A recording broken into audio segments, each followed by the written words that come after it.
Bonjour les graphes et bienvenue à cette nouvelle vidéo hebdomadaire donc consacrée aux différentes analyses entre les indices boursiers, les matières premières, la paire euro-dollar et puis comme d'habitude donc les différentes opportunités, les différentes analyses d'actions à surveiller. Donc cette semaine ça s'est plutôt bien passé, plutôt une semaine de temporisation. Je veux dire après le début de l'année qu'on a connu, c'est tout à fait normal, c'est ce qu'on appelle des reprises de souffle, donc c'est important. Le marché ne peut pas monter continuellement, il a besoin de reprendre son souffle. Par contre, cette reprise de souffle, on voit qu'elle ne se fait pas tellement à la baisse, elle se fait plutôt à plat, et c'est ce qu'on peut voir notamment sur le CAC 40.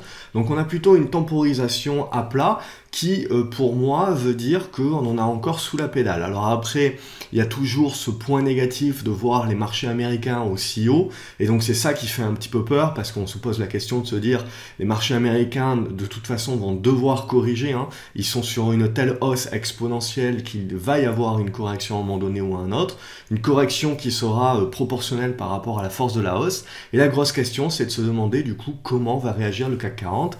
CAC 40 qui d'habitude on a tendance à dire que quand les États-Unis en fait quand les États-Unis éternuent, le CAC 40 baisse quand même assez fortement. On verra, comme on l'a dit, on a un gros secteur, et je pense que c'est vraiment le paradigme qui a changé, c'est le renouveau des valeurs bancaires. Et derrière, si on regarde un petit peu au niveau des indices européens, le CAC 40 fait partie des leaders cette semaine, à savoir avec une consolidation qui ne baisse pas énormément. Et ça, c'est plutôt grâce du coup aux valeurs bancaires, alors que les valeurs pétrolières qui avaient supporté la cote jusqu'à maintenant sont plutôt, elles, rentrées dans une consolidation, voilà, dans une reprise de souffle, qui est tout à fait saine, tout à fait normale. Et c'est pour ça que je pense que même si on est dans un moment de consolidation, on ne remet absolument pas en cause la tendance haussière au sein du CAC 40. Comme d'habitude, si vous appréciez ces vidéos gratuites et que vous souhaitez et que ça vous plaît, etc., n'hésitez pas, vous mettez un pouce bleu en bas de cette vidéo. Voilà, ça me permet de savoir que ça fonctionne, que ça vous convient comme ça, et donc de me motiver à continuer également, et puis de m'aider à faire connaître mon travail également. Je vous en remercie d'avance. Également, abonnez-vous à la chaîne YouTube, comme ça vous recevez une notification dès que je publie une nouvelle vidéo. Et comme vous le constatez, là on est jeudi soir au moment où j'enregistre cette vidéo, donc normalement j'enregistre la vidéo plutôt le vendredi soir ou le samedi matin, mais comme ce week-end je vais faire un week-end prolongé, que je vais pas prendre tout mon matos, etc., j'ai décidé, voilà, plutôt que pas vous faire de vidéo, de vous en faire une, mais le jeudi soir. Donc il faudra bien prendre, dans les analyses que vous allez voir, etc., il faudra bien prendre en compte que c'est arrêté au cours de jeudi soir, donc, et il faudra confirmer ça avec la séance de vendredi, de demain, donc, pour pouvoir affûter et affiner un petit peu les analyses que je vais vous proposer ce soir. Donc voilà, j'ai voulu quand même vous faire la vidéo ce week-end pour voilà, continuer à toujours, même selon mon agenda, etc., toujours vous proposer une vidéo hebdomadaire. Donc au niveau du CAC 40, comme je le disais, vous le voyez, ça c'est une consolidation à plat. Aujourd'hui, vous voyez la mèche basse, on a tenté de refermer le gap, qui était sur les 5470 points. On l'a pas refermé entièrement, ce qui est plutôt positif. On fait une belle mèche, ce qui confirme en fait le fait qu'on est dans une consolidation à plat, et qui confirme que pour moi, tant qu'on va rester au-dessus de la zone des 5440 points, on reste dans une consolidation dont la cassure à la hausse est à privilégier pour une continuation haussière. Et donc derrière, la figure à privilégier, c'est toujours la même, en biseau ascendant. Et donc du coup, cette cassure haussière devrait nous permettre d'aller chercher le haut donc, de notre biseau ascendant, avec notre oblique à 5580 points, et ça sera certainement la zone où il faudra commencer à réfléchir pour se couvrir et protéger son portefeuille. Mais pour le moment, on n'a pas tellement de signaux vendeurs, c'est plutôt encore des signaux que le CAC en a peut-être encore un petit peu sous le pied. Au niveau des autres indices, hein, si on regarde le Nasdaq, je vous le disais, là on est dans une hausse exponentielle. Alors bien sûr que le Nasdaq corrigera, on sait très bien que ce genre de configuration là c'est pas tenable dans le temps. Maintenant il ne sert à rien d'anticiper, surtout cette correction pour moi sera vue comme une opportunité d'achat par les investisseurs, donc elle sera achetée. Cette correction nous permettra juste de commencer à construire potentiellement une figure de distribution, et ce n'est qu'au terme de cette figure de distribution qui cassera potentiellement vers le bas que là on aura réellement un retournement de tendance, un changement de paradigme, mais pas avant. Ça ne sert à rien de crier au crack parce que les indices sont élevés. Au pire des cas vous aurez une correction, mais comme je vous l'ai dit, qui sera achetée parce que ça sera vu comme une opportunité d'achat par tous les investisseurs qui ont raté le train et qui scrutent la moindre baisse pour pouvoir re-rentrer dans le train. Donc voilà, un marché aussi fortement haussier que tel que nous le connaissons ne se retourne pas du jour au lendemain, surtout quand les nuages noirs ne sont quand même pas si énormes que ça. Donc voilà, c'est pour ça, vraiment, j'appelle, faire attention. De toute façon, les grands gourous qui vous disent, qui crient au crack et qui crient à l'explosion de l'or jusqu'à 20 000 $, etc., tous les mois, en fait, si vous regardez, ou tous les 2 mois, à chaque fois qu'il y a une grosse hausse des marchés boursiers, ils vous répètent exactement la même chose. Donc ils vont finir par avoir raison, c'est clair et net. Ils vont finir par arriver sur tous les plateaux de télé en fanfaronnant, en disant qu'ils ont raison. Mais en attendant, ils auront loupé l'un des plus exceptionnels marché haussier, boursier de l'histoire, et ils l'auront fait louper également à tous leurs lecteurs qui sont en train de se taper des grosses moins-values avec des scénarios protecteurs comme ça. Donc faites attention à tout ça, suivez la tendance de fond, et croyez-moi, le marché vous et nous avertira bien en avance et suffisamment en avance quand il sera temps de réduire la voilure, de faire attention et de se protéger. Donc on aura l'occasion d'en reparler. Au niveau du DAX également, si on regarde le DAX, on voit que le DAX continue lui aussi à consolider, et on voit un petit peu la force du CAC 40 par rapport au DAX. Donc le DAX qui est un petit peu plus en deçà, mais on le voit là, on a un bon support sur le niveau des 13 120 points, et puis surtout à plus long terme, tant qu'on est au-dessus des 12 700, 12 800, ça continue de rester haussier. Potentiellement, on verra, là, évidemment, c'est que la moitié d'une figure que l'on voit en triangle inversé. Il faudra voir ce genre de figure-là, si on fait la réflexion, ça peut éventuellement nous donner un diamant. Maintenant, c'est encore un petit peu trop jeune, on voit si on relie ces points ici, on commencerait à avoir le diamant, mais il faudrait tracer le reste. Donc là, c'est vraiment une grosse hypothèse de travail pour le moment, avec très peu de probabilité. Il faudra attendre un petit peu plus de séances pour l'affiner.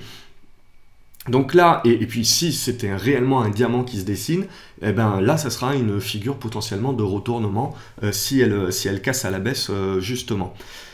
Ensuite, qu'est-ce que je peux vous montrer? Au niveau des indices, c'est un petit peu tout, parce que tout le monde est un petit peu dans le même tempo. Au niveau du Brent, c'est haussier également. Là aussi, on est dans une reprise de souffle, mais rien de majeur. On va rester haussier, même si on venait à consolider. Au niveau de l'or, on continue la tendance haussière. Au sein, on le voit ici, donc à très long terme, on est plutôt neutre dans ce triangle symétrique qui est en train de se construire, qui est encore très long. Et à plus court terme, on voit maintenant qu'on a une grosse zone de support dans cette zone des 1300 à 1320 $. Donc c'est toujours positif sur l'or, sur l'argent également, ça suit. On a un bon niveau de support sur la zone des 16,70 et on continue de viser la cassure des 17,50, 17,90 pour affirmer également là aussi la relance d'une tendance haussière. Et si on arrive sur notre euro-dollar, regardez ce qu'a fait l'euro-dollar. Ça faisait plusieurs semaines, plusieurs mois même, donc que je vous parlais, que mon objectif il était sur la zone des 1,23. Et en fait, si on passe en hebdomadaire, pourquoi en fait? C'est ça. Si vous regardez ici, c'est historiquement, on était supporté par cette oblique haussière. Donc ce point d'impact là, ce point d'impact et ce point d'impact. Et donc naturellement, pour moi, ici on l'avait cassé à la baisse. Et donc derrière, c'est ici qu'on a une grosse résistance. Et en fait, ce point ici, ce n'est qu'en le franchissant à la hausse qu'on aura et qu'on pourra valider un réel changement de paradigme sur la paire euro-dollar et donc le renouveau d'une tendance haussière à beaucoup plus long terme. Pour le moment, on est dans une tendance haussière de court et de moyen terme qui est en train donc d'arriver en test sur cette zone des 1,23 qu'on a commencé à tester cette semaine. Donc là, ça va commencer à devenir particulièrement intéressant de voir la capacité des acheteurs, voilà, de pouvoir continuer à travailler cette zone. Quoi qu'il en soit, au-dessus des 1,21, 1,2090, on reste haussier et donc sur le test et le travail de cette zone des 1,23 à suivre. On voit l'augmentation des volumes là aussi, donc ça veut dire que ça va être très très intéressant ce qui va se passer sur cette zone des 1,23. Allez, on passe maintenant aux actions. Et donc, cette semaine, on va refaire le point un petit peu sur des actions dont on avait parlé il y a plusieurs semaines, plusieurs mois, notamment pour des grosses caps donc, qui ont bien évolué, les valeurs qu'on a vues la semaine dernière, les valeurs que vous m'avez demandé également dans les commentaires. Donc n'hésitez pas également à utiliser les commentaires en bas de cette vidéo ou en bas de l'article pour me poser des questions, si vous avez des suggestions également d'amélioration, je suis ouvert. Et voilà, je ne peux pas regarder toutes les actions également, donc si y a un ou deux titres sur lesquels je ne suis pas passé et sur lesquels vous voudriez avoir mon avis ou l'avis des autres lecteurs ou des autres personnes qui regardent cette vidéo également, qui peuvent profiter des commentaires pour échanger, voilà, n'hésitez pas. En dessous, surtout, il n'y a pas de questions bêtes, donc allez-y. Allez, au niveau des actions, j'attaque par Accor. Accor, on en avait parlé au début de l'année, par ce triangle ascendant. Pouf, vous avez eu le breakout. Là, maintenant, vous avez une reprise de souffle tout à fait normale. Mais en gros, au-dessus des 43,50 €, c'est quelque chose qui va rester haussier à long terme. Air France, par contre, c'est un petit peu en deçà, vous le voyez, j'avais construit cette oblique là et depuis on est allé rechercher le support des 12,50. Donc au-dessus des 12,50, on va dire que on sauve un petit peu les meubles, mais voilà, il y a une grosse méfiance maintenant sur les séances à venir de tenir ces 12,50. En dessous, ça va être très compliqué.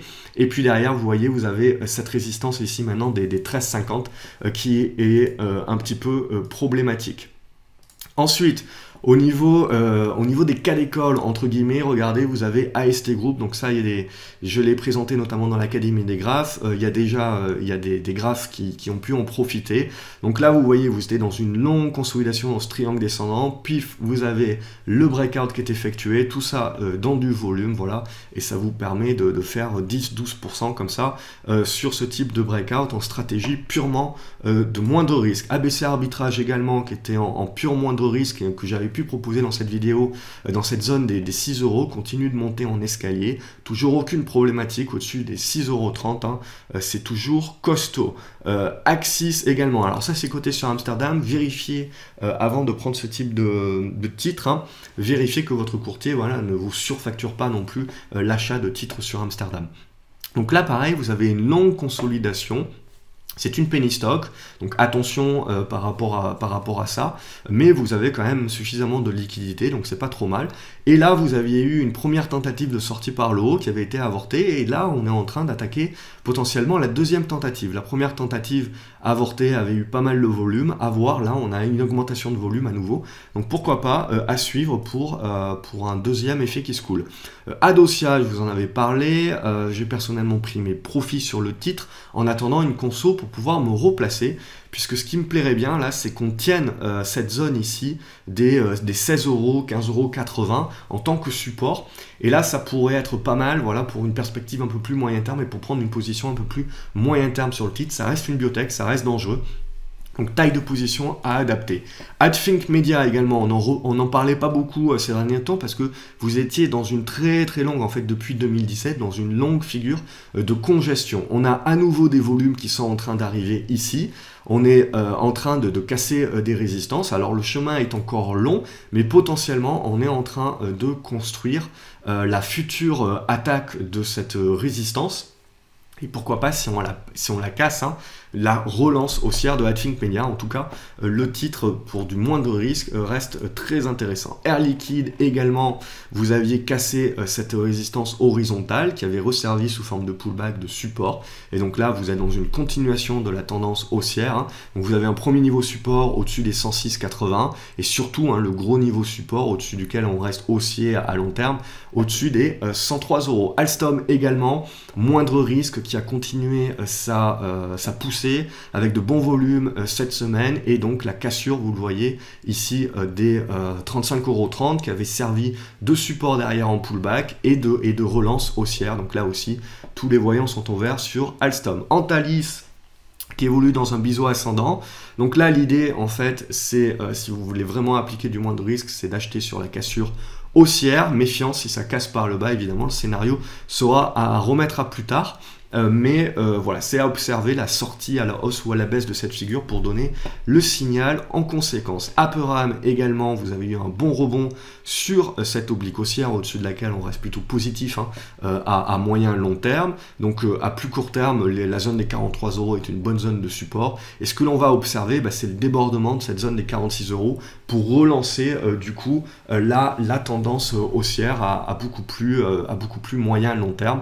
Et derrière, on aura cette zone ici des 47,50 € qui sera une autre zone de résistance. Hard Price, ce qu'il faut observer, c'est le débordement des 18 € qui devrait remettre le feu aux poudres. Sinon, méfiance si ça casse par le bas. Attention, il n'y a pas beaucoup de volume là-dessus. Atari, je vous en avais parlé la semaine dernière sur cette zone des 42-43 centimes d'euros comme étant une bonne zone de support.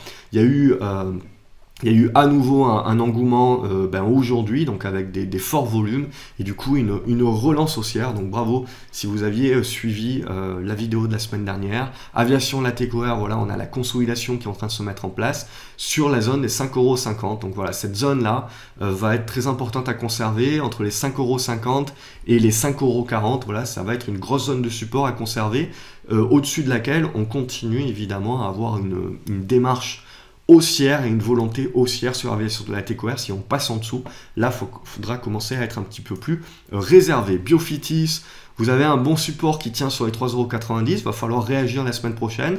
Donc je pense que c'est une valeur qui sera à regarder la semaine prochaine. Évidemment, c'est réellement le passage des 4,70 € qui nous intéresse pour être un peu plus moins de risque. Ça reste une biotech. Budget Télécom, vous avez une belle figure de congestion ici qui est en train de se former.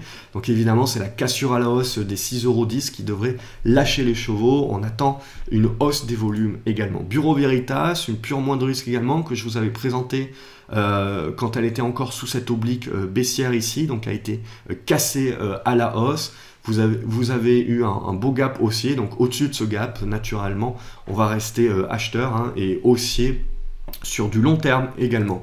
Claranova, alors ça a été l'action de la semaine. Donc on était redevenu positif, j'avais recommencé à vous la présenter à partir du moment où on était repassé au-dessus de la zone des 47 centimes d'euros. Et puis là derrière, ce qui s'est passé en fait, c'est que la cassure du biseau ascendant à la hausse a créé un raz-de-marée acheteur qui a continué cette semaine et on est venu aller chercher la zone des 1 €, donc la zone symbolique. Alors on ne les a pas tout à fait atteints, on est arrivé jusqu'aux 99 cents. Avec des volumes records et donc une belle mèche haute sur ce niveau-là. Alors voilà, la hausse est fulgurante, quasiment 100% en l'espace de 2 mois. Donc là, évidemment, que le titre va avoir besoin de reprendre son souffle. Mais cette reprise de souffle, même si elle devrait être assez volatile, et construire du coup une figure de congestion pour la suite, ne va absolument pas remettre en cause la tendance haussière qui est forte dorénavant sur Claranova. Elle était déjà forte, mais là on est rentré réellement dans une hausse exponentielle. Donc là c'est superbe. Crédit Agricole également, donc vous le voyez, au niveau du secteur bancaire, ça se comporte très très bien, donc c'est ce qui me fait rester encore positif sur le CAC 40 notamment, et sur sa capacité d'en avoir encore sous le pied. Donc on voit au-dessus de la zone des 14,80 €, 15 €, on a un bon niveau de support sur Crédit Agricole. DBT, c'est le dépassement des 3,20 € qui nous fait nous réintéresser au titre de manière spéculative. EDF également, une bonne semaine avec une bonne hausse des volumes, une belle remontée au-dessus de cette zone des 10,80 €. Donc il reste encore du boulot, notamment notamment dans le passage et la fermeture de ce gap ici au niveau des 11,50. Ça sera ça le gros du boulot, et derrière on sera à nouveau sur une relance haussière. Egide également, une bonne continuation de semaine depuis les résultats avec des très forts volumes qui étaient arrivés, un bon gap haussier sur consolidation clairement, donc dans cette zone des 2,50 €. Et tant qu'on va conserver ce gap, c'est une valeur qui est en train de se mettre en mode recovery, en train de se mettre en retournement haussier. Et donc au-dessus des 2,50 €, c'est clairement une valeur où on va chercher, où je vais chercher personnellement à revenir pour pouvoir réinitier une position un peu plus moyen terme. Equinox, il y a eu une déception, donc on a eu une bonne annonce, donc qui a permis de larguer une moitié de position. Malheureusement, cette annonce dans la foulée a été fortement vendue et on est revenu casser des supports. Donc là, du coup, j'ai largué entièrement ma position. Je remets le scénario à plus tard, ça c'est très moyen. Donc voilà, donc dorénavant, il va falloir attendre d'avoir une nouvelle configuration intéressante. Là, c'est caduc. EOS Imaging, donc je vous l'ai montré la semaine dernière. Pour les membres de l'académie, on a pu en parler, vous avez été nombreux, bravo à eux, à saisir cette opportunité, et notamment donc du coup ce magnifique breakout également avec une hausse des volumes, et aujourd'hui l'apothéose avec le retour sur le niveau des plus hauts. Donc potentiellement ça devrait consolider, reprendre son souffle également, sans remettre en cause la tendance haussière dorénavant qui est durable. Donc très belle valeur, très belle opportunité. Fermental également, on tient bien la zone des 3 € au-dessus de laquelle on va rester acheteur et haussier. Genfit, on a une très très longue figure maintenant, donc il y a encore du boulot. Mais ce qui est intéressant, c'est qu'on tient bien cette zone des 24 € maintenant. Le gros passage qu'il va falloir faire, c'est le niveau des 26 €, 26,50 €. Ça va être vraiment le gros dossier. Genkyotex, elle n'arrive pas. Alors c'est dommage, la configuration graphique, j'aurais tendance à dire, est une configuration classique de retournement haussier d'une manière spéculative, ça reste une biotech. Mais voilà, il y a des pics de volume, mais c'est pas suffisant. On voit les mèches hautes.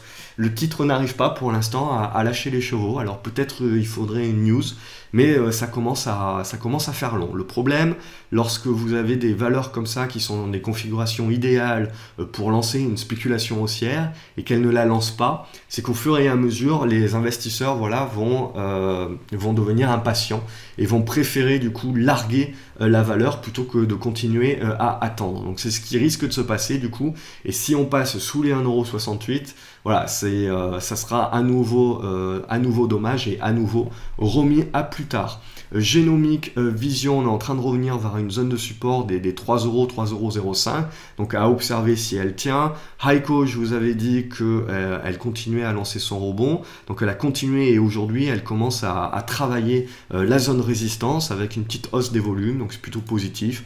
Inside Secure également, on en parle beaucoup dans l'académie, il y a plusieurs personnes qui sont bien positionnées, et là, vous voyez, on est en train de travailler la résistance. Donc si on a le breakout, on a une hausse des volumes dernièrement. Si on a le breakout, ça devrait se valider.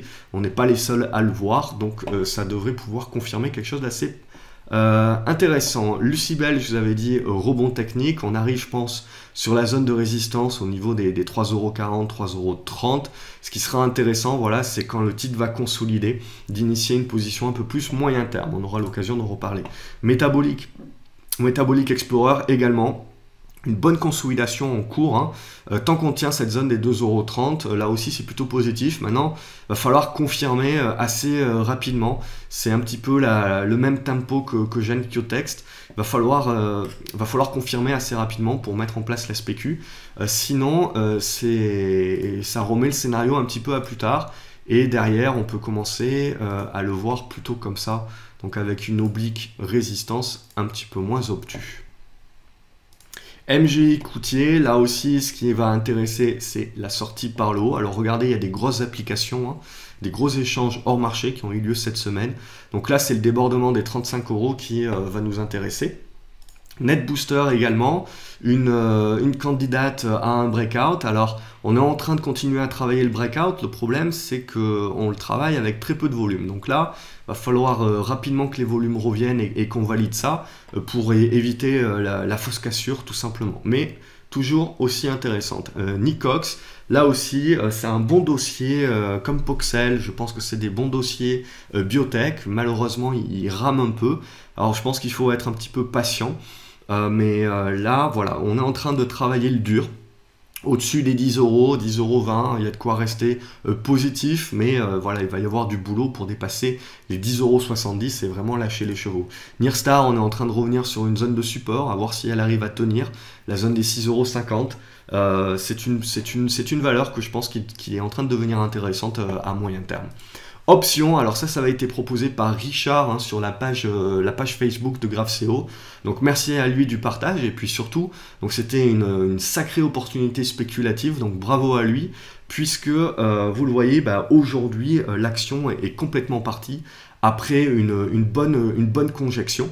Alors après, bon, c'était une penny stock de chez Penny Stock, c'était très spéculatif, il faut adapter la taille de position, il est hors de question de mettre une trop large part de son portefeuille là-dessus, mais clairement, ça avait été très bien vu, dans une très bonne configuration explosive, et donc c'est parti aujourd'hui, bravo encore et merci du partage. Orange, vous avez une consolidation qui est en train de se mettre en place. Rien de bien méchant pour moi, on reste positif au-dessus de la zone des 14,20 €, 14,30 €. Et on attend la cassure haussière des 14,70 € pour relancer la dynamique haussière. Poxel, comme je vous l'ai dit, on est revenu sur les 7,35. Pour l'instant, on échoue, donc il faudra casser cette zone-là pour mettre un petit peu le feu aux poudres. En attendant, on est en train de revenir sur la zone de support, là, 6,70 €, 6,80 €. C'est important de conserver, mais surtout, ça commence à devenir important de lâcher les chevaux assez rapidement. Sinon, pareil, on risque d'avoir des investisseurs qui vont devenir assez impatients. Donc attention à ça. Prologue, là, on a une consolidation, comme je vous l'ai dit, qui est en train de se mettre en place. Au-dessus des 72 centimes d'euros, je reste plutôt positif, plutôt dans une volonté de renforcer la position si on venait à revenir dans cette zone des 73-72 centimes d'euros. Sanofi, ça continue à patiner, on n'arrive pas à tenir les supports. Alors on a un gros support sur la zone des 71,40, évidemment si on le casse, tout scénario positif sera à remettre à plus tard. Ce que l'on continue à jouer, c'est le dépassement des 73,80 € qui nous permettrait d'aller chercher cette résistance à 75,20 €. Ça reste une valeur défensive. SES, j'ai fait un aller-retour cette semaine. Alors, c'est pas une valeur moins de risque, c'est une valeur qui est dans une tendance baissière, bien évidemment, et là, dans une volonté de rebondir. Alors, ce qui va être intéressant, là, c'est qu'on a un retracement qui est en train de s'effectuer vers la zone des 13,30, 13,40. Il va falloir tenir cette zone-là.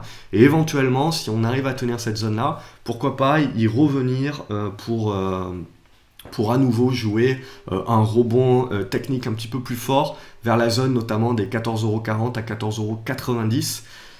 À suivre, c'est évidemment plus pour les personnes qui sont un peu plus court terme, qui ont la capacité de suivre un petit peu en cours de journée. Solocal, le retournement est toujours effectif. Ce qui est très très intéressant, c'est que vous avez eu une consolidation à plat cette semaine, suivie à nouveau d'une remontée qui s'est faite dans des volumes. Donc là, clairement, on a un gros intérêt qui est revenu sur Solocal et la disposition graphique est en train de devenir un retournement haussier, tout simplement. Donc là, très positif également sur Solocal, à savoir que fondamentalement, vous allez avoir pas mal de présentations en février et puis derrière en mars. Donc ça risque de pas mal bouger, mais graphiquement, c'est en train de s'améliorer nettement. Aujourd'hui, on a eu pas mal de volume sur Supersonic Imagine qui a à nouveau tenté et réalisé la cassure de la zone des 2 €.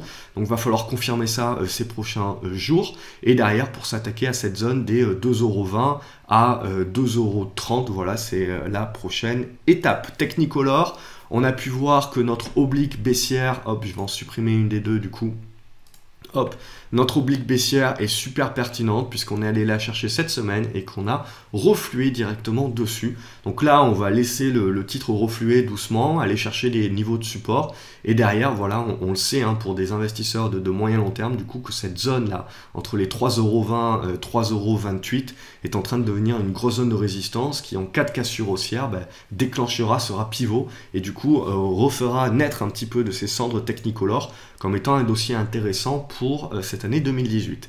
Technip également reprend son souffle, hein, comme je l'ai dit, sur la plupart des valeurs pétrolières, c'est tout à fait normal, ça ne remet pas en cause la tendance haussière à moyen long terme, donc il faut laisser les valeurs reprendre leur souffle. Donc là, on a une zone de support entre les 26,75 € à voilà, 25,90 € à peu près, donc une grosse zone de support comme ça. Total également qui reprend son souffle, on voit la zone de support entre les 47,20 € et les 47 €, rien à signaler. Valeo également qui effectue doucement mais sûrement un retracement et un pullback, aussi pareil, rien à signaler tant qu'on tient cette zone des 62-63 €. Hein. Valourec également qui effectue son retracement, donc là on a plutôt une zone de support entre les 5,35 € à 5,45 €. Évidemment à plus court terme on voit qu'on a un support sur les 6,60 €, mais là aussi pour moi c'est une valeur qui est en train de mettre en place son retournement aussi à moyen terme, donc cette consolidation ne remet rien en cause. Valneva également a consolidé et a relancé sa hausse cette semaine, donc là aussi on attend. Et vous voyez, on a refermé le gap. Alors on l'avait déjà refermé avec cette mèche ici. Donc on a refermé complètement ce gap sur Valneva. Et donc là, on va commencer à attaquer un petit peu le dur dans la zone des 3,35 €, 3,40 €. Mais ça reste tout à fait positif, qui plus est, voilà, au-dessus de la zone des 3,07 €, 3,10 € et Visiomed. Donc scénario qui est en train de devenir un petit peu caduque. Alors je conserve encore un petit peu ma position puisqu'on a su conserver la zone des 95 centimes d'euros. Mais là pareil, il va falloir rapidement s'affranchir de la zone des 1,10 € hein, pour faire renaître un petit peu un engouement spéculatif sur la valeur. Alors ça reste spéculatif, ça reste une petite valeur, donc faut se méfier par rapport à ça. Mais voilà, il y a peut-être un dernier shot sur Visiomed spéculatif la semaine prochaine. Évidemment, si on échoue, là on le voit, à dépasser cette zone des 1,05 € et qu'on retourne baisser en dessous des 96 centimes d'euros, le scénario sera caduque et là je prendrai très certainement ma perte par rapport à ce scénario-là. Voilà, j'espère que cette vidéo vous a plu. Je vous souhaite un excellent week-end, un jour en avance donc, puisque j'enregistre cette vidéo jeudi soir, mais que je tenais quand même à vous publier cette vidéo-là. Voilà, j'espère comme d'habitude que ce format vous plaît. N'hésitez pas à mettre un pouce bleu, voilà, ça m'aide à me faire connaître, ce travail également. Et puis, ça me garde motivé également en voyant que vous êtes de plus en plus nombreux à apprécier ce que je fais et à regarder ces vidéos-là. N'oubliez pas de vous abonner également à la chaîne YouTube, hein, ça vous permet de recevoir une notification et du coup de ne louper aucun conseil. Donc il ne me reste plus qu'à vous souhaiter un excellent week-end. Si vous avez des questions, des commentaires, etc., n'hésitez pas en dessous de cette vidéo, il n'y a pas de sujet tabou et je réponds le plus rapidement possible à toutes vos questions. Excellent week-end à vous les graphes et je vous dis donc à lundi sur graphseobourse.fr. Salut!